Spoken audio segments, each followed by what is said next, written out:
मैं कहाँ निवास करूं? और उसमें प्रभु ने बड़ी मीठी बात की, मुझे आप ऐसा कोई स्थान बताइए कि जहां मेरे रहने से किसी को कष्ट न, मुनि उद्वेग न पावई कोई। मेरी किसी व्यवहार से, मेरे किसी आचरण से मुनियों को कष्ट न।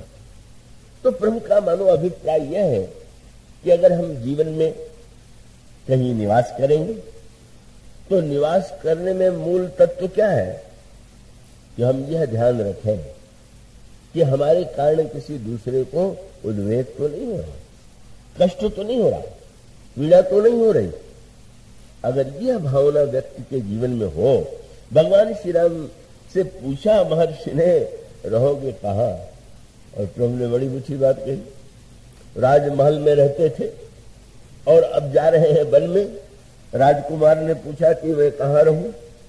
पर राजकुमार प्रभु श्री रामभद्र ने बड़ी मीठी बात कह दी, मुझे कोई सोने चांदी के महल की आवश्यकता नहीं, मैं तो तह रची रुचिर पर्ण तृणशाला वास करूं कछु काल कृपाला। महाराज मैं तो पत्तों की कुटिया बना लूंगा। याद रखिएगा, पत्ते की कुटिया में भी बड़ा सुख मिल सकता है और सोने के महल में भी बड़ा दुख मिल सकता है, मिलता है, दिखाई देता है। और उस पत्ते की कुटिया में कितना सुख मिला भगवान राम सीता जी को, लक्ष्मण जी को, कि तुलसीदास जी ने यही कहा कि क्यों कहो चित्रकूट गिरि संपत्ति, महिमा मोद मनोहर ताई, तुलसी जहाँ बसी लखन राम सिंह आनंद अवधि अवध विसराई। अयोध्या के महल की याद नहीं, परिवार की याद नहीं, बोले पर्ण कुटी प्रिय प्रियतम संगा, प्रिय परिवार वो कुरंग विहंगा, सासु ससुर सम मुनितीय मुनिवर, कंद मूल फल असन अमीय फर, नाथ साथ साथरी सुहाई, मैंने सैन सम सुखदाई। तो मानो गोस्वामी जी यह बताना चाहते हैं कि यह जो दिव्य आनंद में निवास है, प्रभु ने वह प्रश्न भी महापुरुष वाल्मीकि से किया, पर वो जो तीसरा प्रश्न भगवान राम ने किया, एक उद्देश्य, और वो उद्देश्य बड़े महत्व का है, और वह है उद्देश्य रावण का वध। वो उद्देश्य हम सब का है। हमारे जीवन में, आपके जीवन में जब तक रावण का वध नहीं हो जाएगा तब तक राम राज्य नहीं बनेगा, और जब तक राम राज्य नहीं बनेगा तब तक समग्र सुख, समग्र शांति व्यक्ति और समाज के जीवन में नहीं आ सकती। और वह रावण कौन है? भगवान ने इसके लिए महर्षि अगस्त्य का चुनाव किया। भरद्वाज जी जो है उनसे मार्ग की जिज्ञासा, वो परमार्थ पथ के विशेषज्ञ थे, परमार्थ पथ परम सुजाना। और वाल्मीकि जी ने रामायण बनाई थी, रामायण माने राम का अयन। तो बोले आप तो गृह निर्माण कला में बड़े विशेषज्ञ हैं, तो रहने का स्थान बताइए। पर ये जो रावण का वध है, ये रावण कौन है? बार बार संकेत के रूप में कहा गया, मोह दशमौलि तदभ्रात अहंकार पाकारजित काम विश्रामहारी, मोह रावण है। चाहे वो राक्षस के रूप में मोह है या जो रोग है उसके मूल में कौन है? मोह सकल व्याधिन कर मूला, मोह समस्त व्याधियों के मूल में है। नारायण भैया ने मानस रोग के प्रसंग की भी का एक सुझाव दिया। तो मोह चाहे राक्षस है और चाहे मोह समस्त रोगों का मूल है, अगर रोग का निवारण किया जाए और रोग का कारण बना रहे तो रोग बार बार फिर से आ जाए। और रोग के मूल में कह दिया गया कि मोह सकल व्याधन कर मूला, समस्त व्याधियों का मूल मोह है।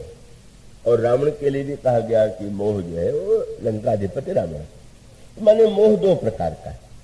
अगर किसी व्यक्ति को ये लगता है कि मैं रोगी हूं, तो उसके लिए मोह जो है रोग का कारण है।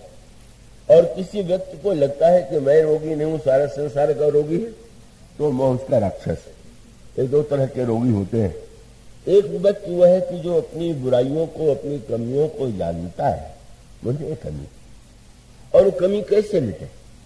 और दूसरा व्यक्ति वो सोचता है में और कोई कमी। इसलिए हनुमान जी महाराज जब रावण की सभा में गए, तो रावण की सभा में जाकर के प्रभु ने हनुमान जी को क्यों भेजा था? इसलिए भेजा था कि प्रभु को ये लगा कि हनुमान जी रावण के गुरु, साक्षात शंकर जी के अवतार हैं, और ये कहा गया कि मन के रोगों को नष्ट करने वाला वैद्य जो है वो गुरु। तो भगवान का संकेत था कि वैद्य जी जाइए, चेला रोगी हो गया है, उसको दवा देकर ठीक कर दीजिए तो ठीक ही है, नहीं तो बाद में तो मुझे शल्य चिकित्सा ऑपरेशन करना ही पड़ेगा। और इसीलिए प्रभु ने भेजा, और वैद्य जी तो बड़े कुशल थे, बता दिया। और वही बात कही जो इस प्रसंग में है, रावण लंकाधिपति, तुम्हारे रोग का मूल है मोह, मोह मूल। तुम्हारे जीवन में वह मोह, मोह का अर्थ यह है जो सब कुछ जानते हुए भी उसके विरुद्ध आचरण करता है, वही मोह का रूप। बस आप गहराई से विचार करके देख ले तो समस्या जानने से वैदिक है, जानबूझ करके भी वही कार्य दोहराना, वही कार्य करना, वही भूल करना। हनुमान जी ने कहा, रावण तुम तो महान पंडित हो, मैं तुमसे नहीं कहूंगा कि तुम अज्ञानी, पर मैं ये जरूर कहूंगा कि तुम्हारी समस्याओं के मूल में मोह, और इसलिए मैंने तुम्हारे रोग को समझ लिया, ये मोह का मूल है। इस मोह को तुम्हारे हृदय से यदि मिटा दिया जाए तो तुम स्वस्थ हो जाओ। और इसके लिए दो वस्तुएं हनुमान जी ने कही, उनका मैं तुम्हें दवा भी बता रहा हूं और तुम्हें पथ्य भी दे रहा हूं। पथ्य क्या है? बोले त्यागहु तम अभिमान, तुम अपने जीवन के तमोगुणी अभिमान को छोड़ दो। बहुत सुंदर बात यहां पर कही है। कई बार कहा जाता है कि अभिमान को छोड़ दीजिए, अभिमान छोड़ दीजिए। अभिमान छोड़ देने की बात कहना सरल है, और अभिमान छूटता उठता नहीं। व्यक्ति भले ही समझ ले कि वो अभिमान रहित है। अभी एक सज्जन बम्बई में मिले, किसी प्रसंग में कहने लगे कि क्या बताएं, पुरुषों की वृत्ति में अभिमान होता है। तो मैंने पूछा कि आप में है कि नहीं?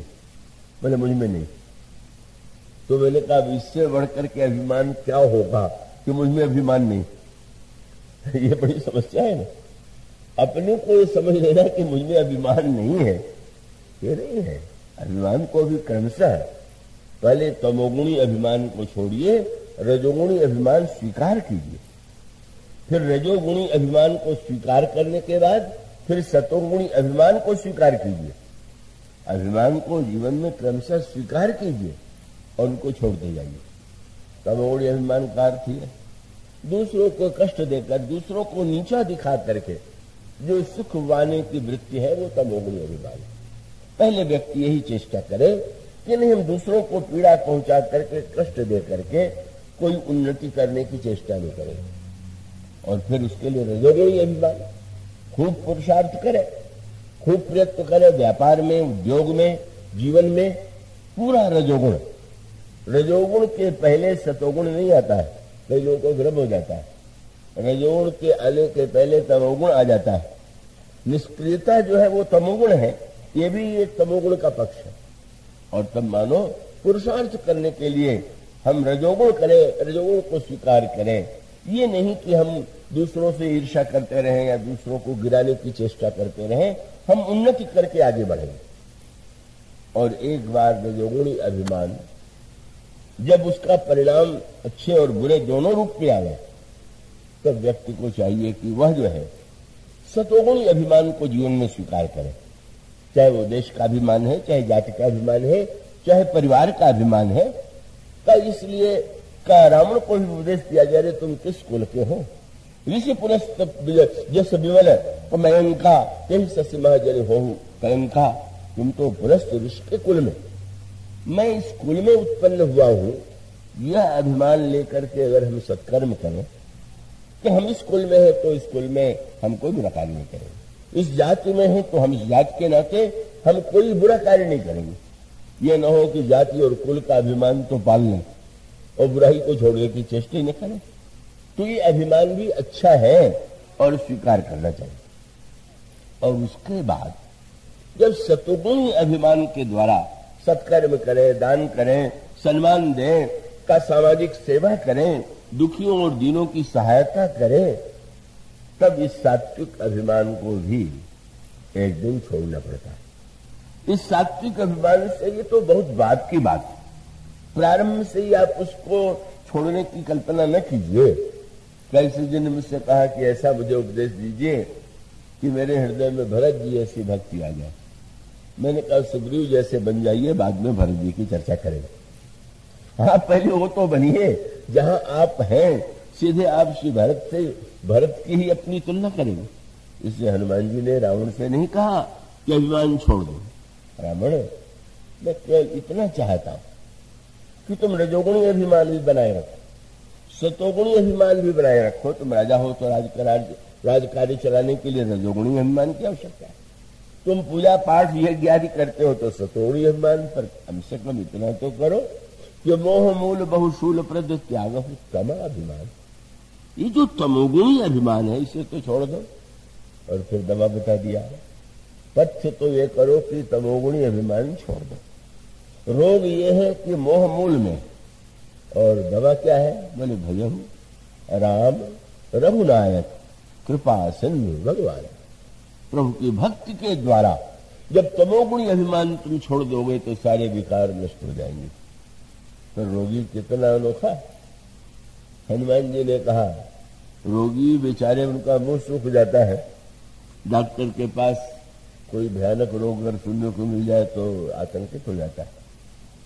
हनुमान जी ने रावण को सबसे बड़ा रोगी बता दिया, तो रोगी कैसा है? बोला भी हंसी, खूब हंसा। जब वैद्य की बात सुनकर के रोगी को बहुत हंसी आवे और बोला भी हंसी, महाअभिमानी। हनुमान जी ने कहा कि तुम तमोगुणी अभिमान छोड़ दो। उसने कहा तुम्हारे कहने से? मैं तो अभिमान को ही महाअभिमानी। और तुरंत कहा, मिला हम ही कभी गुरु बढ़ गया नहीं। अच्छा, तो महान प्रख्यात पंडित रावण को बंदर गुरु बनकर के उपदेश देगा। अब वो जो रोगी है वो तो रोगी नहीं है, वो तो राक्षस है। इसलिए रावण ने हनुमान जी से कहा, तुम किस रावण के पास आए हो? तुम उसके ज्ञान से परिचित नहीं हो। तुम देख रहे हो, पर तुम्हारे बगल में कौन खड़ा है, तुम देख लो कौन। और सचमुच जब हनुमान जी ने, रावण ने संकेत किया तो रावण ने कहा, देखो तुम्हारे बगल में कौन है? बोले मृत्यु निकट आई खलतुन। अरे दुष्ट, मृत्यु तेरे बगल में खड़ी। हनुमान जी को हंसी आ गई। सचमुच रावण, तुम्हारी दृष्टि तो बड़ी पैनी है। लोग तो मृत्यु को नहीं देख पाते, पर तुमने तो मृत्यु को देख भी लिया। पर अब दुर्भाग्य तुम्हारा इतना ही है कि मृत्यु को तुमने देख तो लिया, पर किसको खाने के लिए आई है, तुमने इसको देखने की चेष्टा नहीं किया। मानो मृत्यु तो शंकर के अवतार हनुमान जी की सेविका है। मृत्यु तो हनुमान जी के बगल में खड़ी ही इसीलिए थी कि वह हनुमान जी की आज्ञा की प्रतीक्षा कर रही थी कि रावण को अभी खाना है कि बाद में खाना है। आप जैसा कह दीजिए वैसा मैं करूं। अब ऐसा जो रोगी है वो राक्षस से मोह के दो रूप